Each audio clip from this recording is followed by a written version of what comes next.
अस्सलाम वालेकुम क्लास।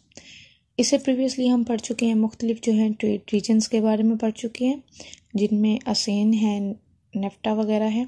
आज हम पढ़ेंगे global trade mechanism.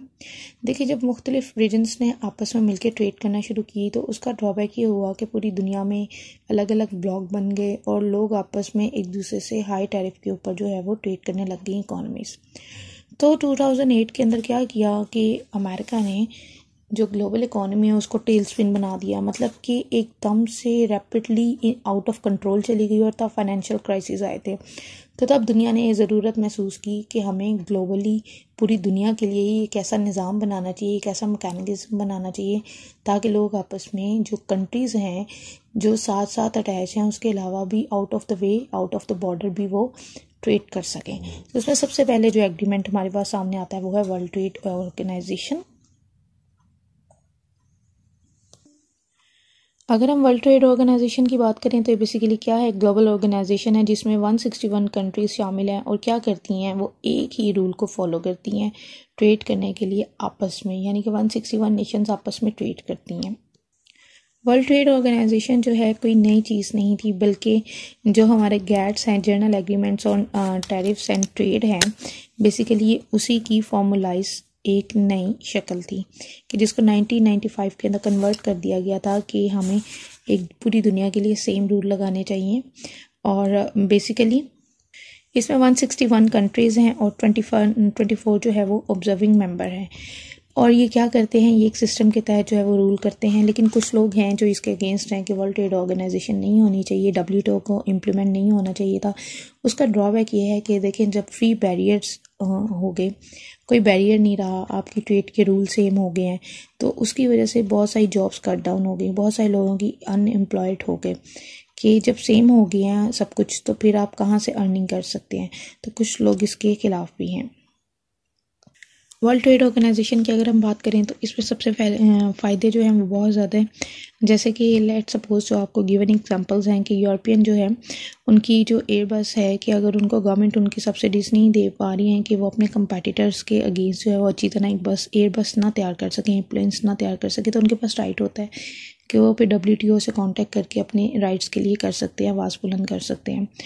Afterwards there is an example of China कि चाइना जो है मिनरल की एक बड़ी क्वांटिटी एक्सपोर्ट करता है जो कि यूज़ होती है मुख्तलिफ हाईटेक डिवाइसेस के अंदर, जिसमें आपकी हाइब्रिड कार्स आ जाती हैं, स्मार्टफोन्स आ जाते हैं। तो उन्होंने अपनी जो एक्सपोर्ट थी उसको रिस्ट्रिक्ट कर दिया था, लिमिटाइज़ कर दिया था। तो उसकी वजह से जो डिस्टर्ब हुए थे उनमें यूनाइटेड स्टेट्स से, यूरोपियन यूनियन से और जापान थे। तो उन्होंने फिर WTO से कांटेक्ट किया, तो फिर उसके बाद WTO ने चाइना से बात की, तो फिर 2015 के अंदर वो अपनी एक्सपोर्ट के ऊपर बैन लिफ्ट करने को तैयार हो गए थे कि ठीक है हम मैक्सिमम एक्सपोर्ट करेंगे। तो ये फ़ायदा होता है वर्ल्ड ट्रेड ऑर्गेनाइजेशंस का कि बेसिकली वो जो आपस में डीलिंग कंट्रीज़ हैं उनके डिस्प्यूट्स को भी रिजॉल्व करते हैं। इसके बाद बात आती है IMF की, international monetary fund and world bank group. सबसे पहले हम IMF को देखते हैं। तो IMF क्या है, बेसिकली एन ऑर्गेनाइजेशन है जिसमें जी 188 कंट्रीज़ होती हैं। प्रमोट क्या करती है, international monetary cooperation and provide advice, loans and technical assistance. अगर आपको याद हो कि पाकिस्तान के ऊपर बहुत ज़्यादा हम जो हैं एक डेट फेसिंग कंट्री हैं, हमारे ऊपर बहुत ज़्यादा कर्ज चढ़ा हुआ है। तो क्या होता है कि अगर किसी कंट्री को कर्ज रिक्वायर है, डेट रिक्वायर है, तो IMF का डेलीगेशन आता है, वो उनकी इकॉनमी को ऑब्जर्व करते हैं, फिर वहाँ से वो कुछ डिमांड्स करते हैं कि आप अपनी इकॉनमी में चेंज क्या लाएँ, इन्फ्लेशन थोड़ा सा बढ़ाएं, महंगाई बढ़ाएं, अपनी प्राइसेस इस तरह से मेंटेन करें, तो फिर हम आपको लोन देंगे और वो लोन आप हमें फिर इतने सालों में रिटर्न करने को तैयार होंगे। तो IMF बेसिकली असिस्ट करता है, मॉनेटरी तौर पे कर्ज देता है मुख्तलिफ नेशंस को ताकि वो अपने बुरे टाइम को जो है वो स्टेबलाइज कर सकें, अपनी इकॉनमी को बूस्ट कर सकें, और जैसे ही वो उस फेज से निकलती हैं वो फिर अपना लोन रिटर्न कर देती हैं। जैसे इस करंटली हमने काफ़ी ज़्यादा जो है वो डेट्स लिए हुए हैं, और जब हमारे डॉलर की प्राइसेस फ्लक्चुएट करती हैं तो हमारे जो डेट्स हैं वो बहुत ज़्यादा इंक्रीज़ कर जाते हैं। इसलिए जैसे जैसे डॉलर इंक्रीज़ करेगा हमारे जो डेट की प्राइसेस हैं वो फ्लक्चुएट करेंगी, क्योंकि IMF हमें लोन जो है वो डॉलर्स के अंदर पे करता है, हमें हमारी लोकल करेंसी पैसे के अंदर पे नहीं करता है। इसके बाद बात आती है वर्ल्ड बैंक ग्रुप की।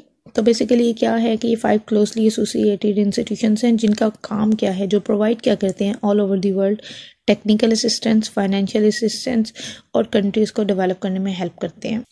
अगर हम अपने इस वक्त करंट सिनेरियो की ही बात करें तो आपको पता है कि कोविड चल रहा है पिछले 1 साल से। तो इस कोविड के दौरान बहुत सारी इकोनॉमीज़ जो हैं वो बिल्कुल ही डंप हो चुकी हुई हैं, बिल्कुल जो है वो रिसेशंस में जा चुकी हुई हैं। तो वर्ल्ड बैंक ने फिर उनको हेल्प आउट किया है, उनको फाइनेंशियली हेल्प आउट किया है ताकि जो है वो अपने उस फेज़ से निकल सकें, उनके लिए फ़ंडिंग की है। और ये ऑल ओवर द वर्ल्ड जो है वो फंडिंग करते हैं और ख़ास तौर पर जो अंडर डेवलप कंट्रीज़ हैं वहाँ पर ज़्यादा जो है वो फंडिंग की जाती है। इसके बाद अगर हम बात करें, हमारे पास आती है organisation for economic cooperation and development. OECD basically जो है वो 34 कंट्रीज़ की जो है वो मेंबर्स हैं इसके, और इनका आपस में मकसद सिर्फ एक ही है कि ये कंट्रीज़ जो हैं वो इकोनॉमिकली स्ट्रॉन्ग हों और डेवलप करें। OEC बनाने का मकसद ये था कि 1947 में जब वर्ल्ड वॉर 2 हुई थी तो अमेरिकन और कैनेडियन एडमिनिस्ट्रेटर्स जो थे उन्होंने ये बनाई थी कि हमें मार्शल प्लान के अगेंस्ट जो है हमें फंडिंग करनी है ताकि हम जो यूरोप हमारा जो डिस्ट्रॉय हो चुका हुआ है, जो डिमोलिश हो चुकी हुई हैं चीज़ें, उनको हम रिकन्स्ट्रक्ट कर सकें ताकि उनकी इकोनॉमी को बूस्ट कर सकें। OECD बेसिकली आपस में ही ट्रेड नहीं करते हैं बल्कि ये दुनिया में अंडर डेवलप कंट्रीज़ के अंदर भी जो है एफर्ट्स करते हैं। और इन्होंने 80 इमर्जिंग मार्केट्स जो हैं, देखें 3 तरह की इकोनॉमीज़ एग्जिस्ट कर रही होती हैं दुनिया में, जैसे कि डेवलप्ड हैं जिनमें अमेरिका आता है, चाइना आता है, उसके बाद आती हैं इमर्जिंग जो कि अंडर डेवलप से निकल के डेवलप की तरफ मिक्स हो रही होती हैं, जिनमें आपकी बहुत सारी दूसरी जो हैं ऑस्ट्रेलियन हो सकती हैं और बहुत सारी नेशंस आ सकती हैं। फिर एक आती है अंडर डेवलप कंट्रीज़ जो अभी डेवलपमेंट की फेज़ में हैं, जिसमें कि हम फॉल कर रहे हैं या हमारा मेजरली एशिया फॉल करता है। तो OECD का मकसद जो है ऑल अराउंड द वर्ल्ड यही है कि वो अपनी इकोनॉमीज़ को बूस्ट करने के साथ साथ उनके अंदर बैरियर्स रिमूव करने के साथ साथ वो इनकरेज करते हैं ऑल अराउंड द वर्ल्ड ताकि जो अंडर डेवलप कंट्रीज़ हैं वो भी इमर्जिंग मार्केट्स में चेंज हो सके। इसके बाद हमारा नेक्स्ट टॉपिक है different type of international organisations कि ये क्या होती हैं। इसमें सबसे पहले आती है मल्टीनेशनल कॉरपोरेशंस। आपने MNCs का नाम बहुत सुना होगा। ये एक ब्रॉड टर्म है जिसमें बेसिकली जो रेफ़र करती है कि अगर कोई इंटरनेशनल कंपनी है वो एक से ज़्यादा कंट्रीज़ के अंदर ऑपरेशंस कर रही है, वो सर्विसेज प्रोवाइड कर रही है। अगर हम इस वक्त बात करें तो हमारी कोक जितनी है, फिर नेस्ले है, मैकडोनल्ड है, दी आर ऑल द MNCs। तो MNCs उनको कहा जाता है जो कि किसी भी एक कंट्रीज़ के अंदर जो है वो एक टाइम में ज़्यादा जो है वो सर्विसेज प्रोवाइड कर रही होती है, मोर देन वन कंट्री। उसके बाद आती है मल्टी डोमेस्टिक कॉरपोरेशन। ये क्या है? बेसिकली MNCs ही हैं, मल्टीनेशनल कॉरपोरेशन ही है। फ़र्क क्या है? देखें, जब मल्टीनेशनल कॉरपोरेशन होगी, लेट्स सपोज अगर कोक है तो कोक हर कंट्री के अंदर एग्जिस्ट कर रही है। तो अगर कोका कोला जो है वो अपना स्टाफ बाहर से लाएगी तो वो मल्टी डोमेस्टिक कॉरपोरेशन नहीं होगी, वो मल्टी नेशनल कॉरपोरेशन होगी। लेकिन अगर वो ये कहे कि मैं बाहर से लोगों को लाने की बजाय मैं पाकिस्तान के लोग ही हायर करूं, और इस वक्त पाकिस्तान के लोग ही उन्होंने हायर किए हुए हैं, नॉर्मली कंट्री हेड वगैरह अपॉइंट कर दिए जाते हैं, डिसेंट्रलाइज कर दिया है कि भाई आप यहीं से लोगों को हायर करें, यहीं से लोगों को एम्प्लॉयमेंट दें और उनसे सर्विसेज ले लें। तो फिर ऐसी जो कंपनीज होती हैं, ऐसी जो MNCs होती हैं, उनको मल्टी डोमेस्टिक कॉरपोरेशंस कहा जाता है। इसके बाद आती है ग्लोबल कंपनी। ये एक ऐसी MNCs होती हैं, मल्टीनेशनल कॉरपोरेशंस होती हैं जो कि अपनी सर्विसेज प्रोवाइड कर रही होती हैं, प्रोडक्ट्स दे रही होती हैं पूरी दुनिया में। लेकिन इनकी प्रॉब्लम क्या है कि ये कहती हैं कि जो हमारे डिसीजंस हैं, जिस कंट्री से ये ओरिजिनेट हुई हैं, जहाँ से ये स्टार्ट हुई हैं, वहीं पे ये अपने डिसीजन करेंगी। ये अपने डिसीजन जो हैं जिस कंट्री में सर्विसेज प्रोवाइड कर रहे हैं वहाँ पे नहीं करेंगे। यानी कि जहाँ पे भी कोई इशू रेज हुआ है तो जिस कंट्री से बिलोंग कर रहे होंगे, लेट्स सपोज अगर कोई चाइना बेस्ड कंपनी है और वो पूरी दुनिया में सर्विसेज प्रोवाइड कर रही है और वो ग्लोबल कंपनी है, तो क्या होगा अगर पाकिस्तान में उसकी कोई प्रॉब्लम हो गई है तो वो यहाँ पे बैठ के प्रॉब्लम सॉल्व नहीं करेंगे। वो उनकी प्रॉब्लम जाएगी उनकी जो हायर अथॉरिटीज़ हैं चाइना के अंदर, उनके नो हाउ में होगी और फिर वो उसके ऊपर कोई डिसीजन करेंगे और वो डिसीजन यहाँ पे इम्प्लीमेंट होगा। ऐसा नहीं होगा कि इन सराउंडिंग्स को देखते हुए यहीं पर कोई डिसीजन कर लिया जाएगा। इसके बाद आती हैं ट्रांजिशनल और बॉर्डरलेस ऑर्गेनाइजेशंस। ये होती हैं जी MNCs होती हैं जिसके अंदर आर्टिफिशियल जोग्राफिकल बैरियर्स जो हैं वो एलिमिनेट कर दिए जाते हैं। यानी कि इससे पहले हम जितनी भी देख रहे हैं तो वो मुख्तलिफ कंट्रीज़ के अंदर सर्विसेज प्रोवाइड कर दी जाती हैं। तो क्या होता है कि वो बॉर्डर्स को ख़त्म करके अपनी डिवीजन्स क्रिएट कर देते हैं ताकि फिर उनको एरिया वाइज पता चल जाता है कि किस एरिया में उनको किस हिसाब से सर्विसेज प्रोवाइड करनी है। तो हमने ये प्रीवियसली अभी 4 टाइप्स ही कह लें कि मल्टीनेशनल ऑर्गेनाइजेशन जो होती है, मल्टीनेशनल कंपनी जो होती है, वो किस किस तरह से सर्विसेज प्रोवाइड करती हैं, ये उनके बारे में पढ़ा है। इसके बाद एक छोटा सा टॉपिक है कि ऑर्गेनाइजेशन जो है वो इंटरनेशनल कैसे बनती हैं, कि सबसे पहले आप जो है वो ग्लोबल सोर्सिंग करते हैं। ग्लोबल सोर्सिंग क्या होता है कि आपको जिस कंट्री से भी अच्छा सा रॉ मटेरियल मिलता है, आप वहाँ से रॉ मटेरियल ले लेते हैं, लेबर जहाँ से मिलती है लेबर ले लेते हैं।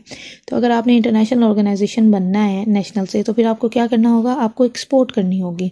आप अपनी चीज़ें बनाएंगे और इसे पूरी दुनिया को सेल आउट करेंगे, और इसी तरह से जो दुनिया में चीज़ें सेल आउट हो रही हैं उनको अपने मुल्क के अंदर लाएंगे, यानी कि आप एक्सपोर्ट करें, इम्पोर्ट करेंगे।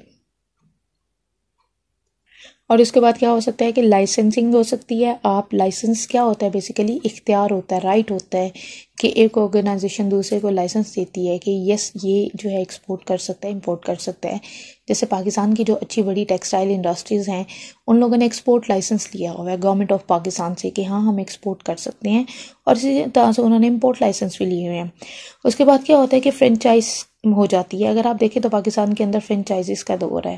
लेट सपोज कोई भी एक ऐसा ब्रांड है, मैकडोनल्ड है, मैकडोनल्ड पाकिस्तान में आया, उसने पहली ब्रांच ओपन कर ली खुद से, लेकिन उसके बाद क्या हुआ कि उसने लोगों को कहा कि आएँ आप मैकडोनल्ड का नाम यूज़ करें, हम आपको अपनी रेसिपीज़ देंगे, आपको अपने आइडियाज़ सारे प्रोवाइड करेंगे, और आपने हमें पेमेंट करनी है, और वो सेटअप आपने खुद चलाना है, हम नहीं चलाएंगे, हम आपको रेसिपीज़ देंगे और आपने उसकी रॉयल्टी वगैरह पे करनी है।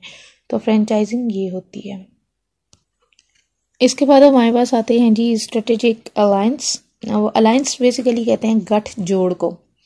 तो ये एक ऐसा गठ जोड़ होता है जिसमें कोई भी ऑर्गेनाइजेशन एक फॉरेन कंपनी के साथ पार्टनरशिप कर लेती है। उसमें ये लोग क्या करते हैं कि अपने नॉलेज को और अपने रिसोर्सेज जिससे ये कोई प्रोडक्ट बना रहे होते हैं उसे एक्सचेंज करते हैं, ताकि आप नई चीज़ें जो है, नई प्रोडक्ट बना सकें, या कोई नई बिल्डिंग बना सके, या प्रोडक्शन की अच्छी फैसिलिटीज़ आप प्रोवाइड कर सकें।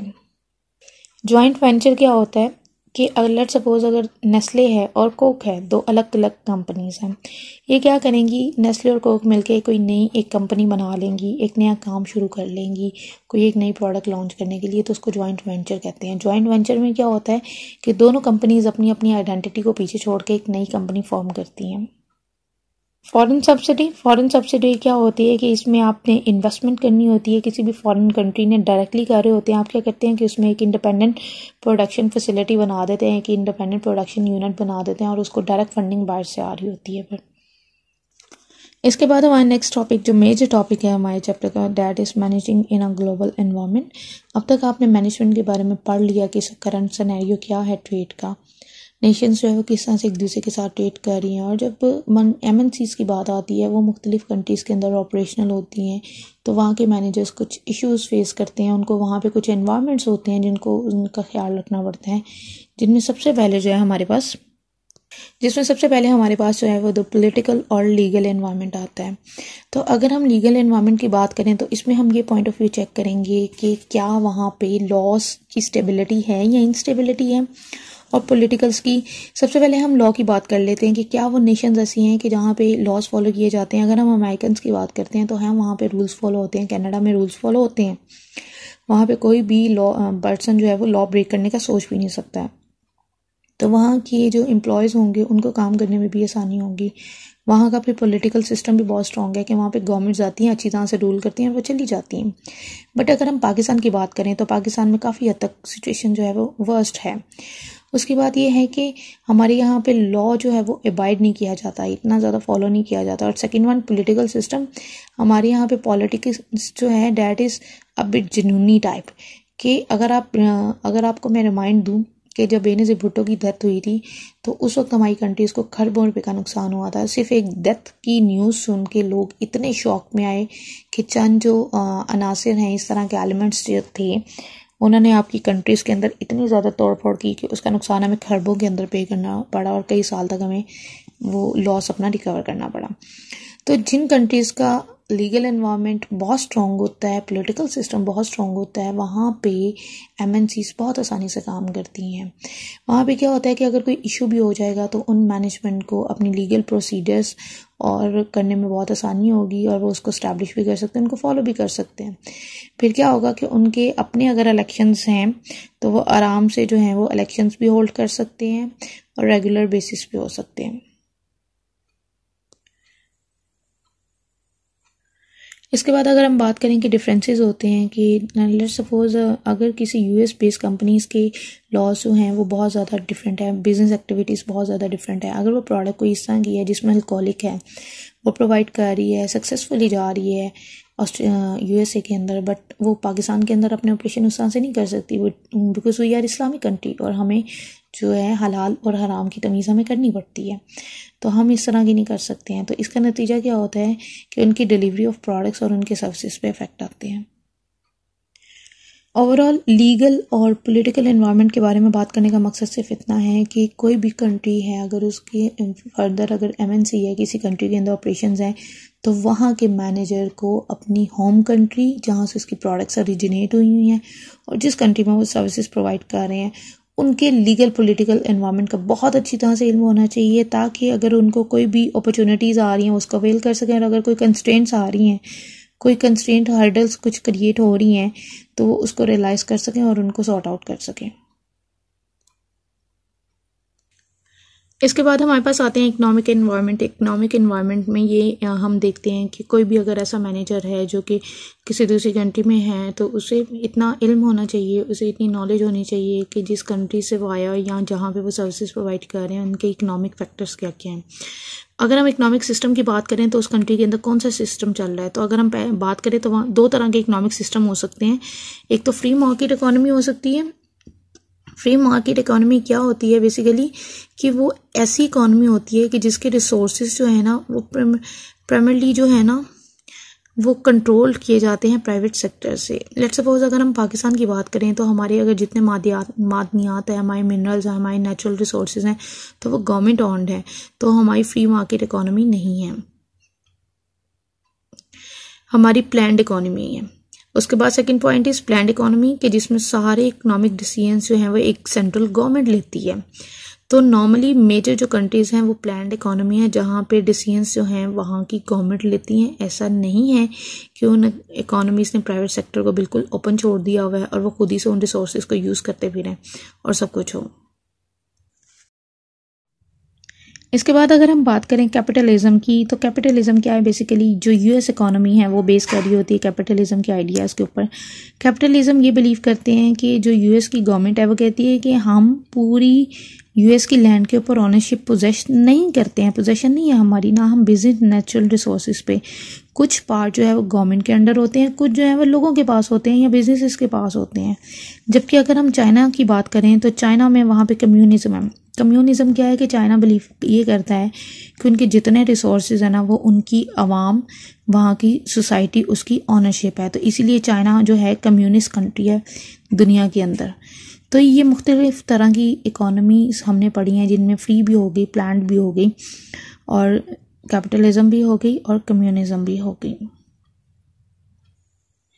जब एक मैनेजर जो है वो अंडरस्टैंड कर लेगा कि किसी इकोनॉमिक एनवायरनमेंट क्या है किसी भी नेशन का, तो उसके बाद उनको इश्यूज समझने में आसानी हो जाएगी कि वो किस किस तरह के इश्यूज जो हैं वो फेस कर सकते हैं, जिनमें 3 तरह के इश्यूज किसी भी कंट्री के अंदर जो है वो हो सकते हैं। सबसे पहले उसमें करेंसी एक्सचेंज रेट हो सकता है, उसमें इन्फ्लेशन रेट हो सकते हैं और डाइवर्स टैक्स पॉलिसीज़ हो सकती हैं। तो अगर कोई एमएनसी है, देखें जिस होम कंट्री से वो आई है, जैसे कोक है जहाँ से वो ओरिजिनेट हुई है, अगर उनका डॉलर्स उनके फ्लक्चुएशन नहीं है, वो बहुत स्ट्रॉन्ग हैं, तो वो कंट्रीज़ फिर जो जहाँ पे भी सर्विसेज प्रोवाइड कर रही है वो इतनी फ्लक्चुएशन फेस नहीं करेगी और वो आराम से अपने प्रॉफिट अर्न करेगी। सेकेंड वन ये कि इन्फ्लेशन का मायने होता है कि प्राइजेस का बढ़ना, प्राइजेस अगर कोई भी प्रोडक्ट है सर्विसेज है तो उनका बढ़ते चले जाना। तो अगर हम पाकिस्तान में देखें तो पाकिस्तान में प्राइजेस काफ़ी फ्लक्चुएट करती हैं और हमारे इंटरेस्ट रेट भी बहुत ज़्यादा है, हमारा एक्सचेंज रेट बहुत ज़्यादा है कि हमें डॉलर जो है वो हमें अराउंड 150 हमें पड़ रहा है $1, तो हमारी कॉस्ट ऑफ लिविंग बहुत ज़्यादा है, हमारी ज़रूरत ज़िंदगी के ऊपर ही बहुत ज़्यादा लग जाते हैं। अगर आप देखें तो 3-4 हज़ार रुपया कुछ भी नहीं होता अगर आप 1000 ml जो है वो मिल्क पर ले रहे हैं। तो इसी तरह से वर्ल्ड बैंक क्या करता है, शो करता है अपनी परसेंटेजेस जो है वो शो करता है कि कितनी परसेंटेज होनी चाहिए किस कंट्री के अंदर। जैसे सूडान के अंदर जो है 48.6 है, वेनेजुएला में 48.6 है और सूडान में 18.7 है, नेगेटिव है, यानी कि वहाँ पे इन्फ्लेशन बहुत ज़्यादा है, तो फिर वहाँ पे एमएनसीज को अपने ऑपरेशंस करने में प्रॉब्लम होती है। उसके बाद आ जाती हैं कि टैक्स की पॉलिसीज़ कि वहाँ की टैक्स की पॉलिसीज़ क्या हैं, गवर्नमेंट किस तरह से टैक्स जो है वो ना ले रही है, कि टैक्स के लॉज जो हैं वो फ्लेक्सिबल हैं कि नहीं हैं, बहुत ज़्यादा रिस्ट्रिक्टिव तो नहीं है, आपको बहुत ज़्यादा जो टैक्स तो नहीं पे करना पड़ रहा है। जैसे अभी रिसेंटली अगर हम देखें तो हमारी कंट्री के अंदर जो है वो टैक्स रिवाइज हुए हैं और टैक्स कलेक्शन सिस्टम जो है वो ज़्यादा स्ट्रॉन्ग होता चला जा रहा है। तो कोई भी जो मैनेजर है उसे इकोनॉमिक एनवायरनमेंट में पहले एनवायरनमेंट को देखना पड़ता है, फिर उसके बाद इन इकोनॉमिक जो है वो इश्यूज, मॉनेटरी, फाइनेंशियल फैक्टर्स जो इश्यूज क्रिएट कर सकते हैं उनको देखना पड़ता है। उसके बाद आता है जी कल्चरल एनवायरनमेंट, कि जिस कंट्री के अंदर आप सर्विसेज प्रोवाइड कर रहे हैं उसका कल्चर क्या है, उसका नेशनल कल्चर क्या है, उनकी वैल्यूज़ एटीट्यूड्स क्या हैं, कि वो इंडिविजुअल जो हैं वो स्पेसिफिक कंट्री के उनको किस तरह से बिहेवियर उनका है, उनका इन्फ्लुएंस नहीं होना चाहिए किसी भी ऑर्गेनाइजेशन के ऊपर या ऑर्गेनाइजेशन के कल्चर के ऊपर। तो इसी तरह से ऑर्गेनाइजेशन अपना एक कल्चर डेवलप करती है जिस भी वो ऑपरेशनल होती है जिस कंट्री के अंदर। तो ये 3 तरह के कल्चर एनवायरनमेंट होते हैं जिनमें कल्चर भी होता है, पॉलिटिकल, लीगल भी होते हैं और इकोनॉमिक भी होते हैं। ये इन 4 एनवायरनमेंट्स को ओवरऑल समझना बहुत ज़रूरी है किसी भी ऐसे मैनेजर को जो कि मल्टीनेशनल्स के अंदर काम कर रहे हैं, उनके लिए इनकी नो-हाउ होना बहुत ज़रूरी है। इसके बाद अगर हम अपनी ग्लोबल मैनेजमेंट के बारे में बात करते हैं कि आज की ग्लोबल मैनेजमेंट जो है उसको क्या क्या चैलेंजेस आ रहे हैं, उसको क्या क्या रिस्क आ रहे हैं, तो सबसे पहली बात ये कि ओपननेस एसोसिएटेड है और ग्लोबलाइजेशंस के साथ, कि जैसे आप नारा लगाते हैं कि जी ग्लोबलाइज होना चाहिए, आप सबके पास जो है वो एक्सेसिबल होनी चाहिए, तो उसके साथ क्या होता है कि ओपननेस आ जाती है, आपको ओपन होना पड़ता है आपकी तमाम नेशंस के लिए। और दूसरी बात ये कि आपकी कल्चरल डिफरेंसेस हैं, लाइक अगर हम अपने कल्चरल ड्रेस की ही बात कर रहे हैं तो पाकिस्तान का कुछ और है, यूएस का कुछ और है, तो ये जो है अमेरिकनाइजेशन आप नहीं कर सकते, आप यूरोपनाइजेशन नहीं कर सकते हैं दूसरी कंट्रीज़ के अंदर। तो फिर थर्ड वन इसकी आपको एडजस्ट करना पड़ता है लीडरशिप स्टाइल्स के साथ, मैनेजमेंट अप्रोचेस के साथ, कि कुछ अप्रोचेस जो हैं वहाँ की लोकल अथॉरिटीज़ को देख के भी डेवलप की जाती हैं, वहाँ की कंट्री की डिमांड को देख के भी जो है वो की जाती हैं। लाइक रिस्क फिर उनको किस किस तरह के हो सकते हैं, कि अगर हो सकता है कि उनकी इन्वेस्टमेंट जो है वो अनस्टेबल हो जाए उस कंट्रीज़ के अंदर, लोग उस प्रोडक्ट को इंटरेस्ट लेना छोड़ दें। अभी अगर हम देखें रिसेंटली तो जो है फ्रांस ने जो खाके बनाए और उसका फिर हर्ट किया गया all over the world around Muslims, तो उसका फिर उन्होंने लॉस सामना किया। लॉस कैसे किया कि मुस्लिम्स ने बाइकआउट कर दिया फ्रांस के प्रोडक्ट का, तो उसका भी लॉस उन्होंने फेस किया और अनस्टेबल हो रही थी उनकी कंट्रीज। सेकेंड वन क्या हो सकता है कि इंक्रीज़ हो सकता है टेररिज्म के अंदर, के अगर उनके टेररिज्म बढ़ सकते हैं, जैसे पाकिस्तान के अंदर एक जब अर्थक्वेक आया 2005 के अंदर, तो बहुत सारी एनजीओज जो हैं वो एंटर हुई सर्विसेज प्रोवाइड करने के लिए और वो एक्चुअली में टेररिस्ट थे। तो इकोनॉमिक इंटरडिपेंडेंस है, अगर वो इकोनॉमिकली स्ट्रॉन्ग नहीं है, दूसरी कंट्रीज़ के ऊपर डिपेंड कर रही हैं, तो फिर उनके लिए लॉस हो सकता है, उनके लिए रिस्क हो सकता है कि भाई अगर हमने इस कंट्री के अंदर ऑपरेशन किया तो हमारे लिए बहुत ज़्यादा प्रॉब्लम होंगी। इसके बाद अगर हम बात करें ग्लोबल माइंडसेट की, तो पहले देखें ये कंसीडर किया जाता था कि जिस कंट्रीज़ के पास सबसे ज़्यादा जो है वो एसेट्स हैं, पैसा है, वो उतनी ही ज़्यादा रिच कंसीडर होगी। लेकिन अब ऐसा नहीं है कि अगर किसी के पास इंटेलेक्चुअल कैपिटल है, साइकोलॉजिकल कैपिटल है, सोशल कैपिटल है, तो वो भी रिच ही कंसीडर होंगी। क्योंकि इंटेलेक्चुअल कैपिटल होता है कि आपके पास इंटरनेशनली बिजनेस करने की कैपेसिटी कितनी है, आप इंटरनेशनल रूल्स को कितना समझ रहे हैं और उनको प्रोडक्ट कितनी प्रोवाइड कर रहे हैं, और आपके पास साइकोलॉजिकली पावर हैं कि आप ओपन हो, आप नए आइडियाज़ लेके आएँ, नए तजर्बे करें और मार्केट को, पूरी दुनिया को नई चीज़ें प्रोवाइड करें।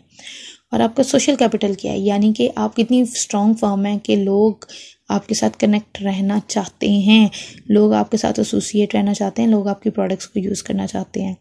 तो आपने देखा कि किस तरह से ग्लोबल मैनेजर्स जो हैं वो, उनके लिए इम्पॉर्टेंट है कि वो अपने इन्वायरमेंट्स को समझे, अपने कल्चर्स को समझे, अपने फॉरेन कल्चर्स को समझे, और आफ्टरवर्ड्स उनके पास जो है वो किस किस तरह का नॉलेज होना चाहिए, क्या क्या चैलेंजेस वो फेस कर सकते हैं। सो ये था आपका chapter. Thank you very much.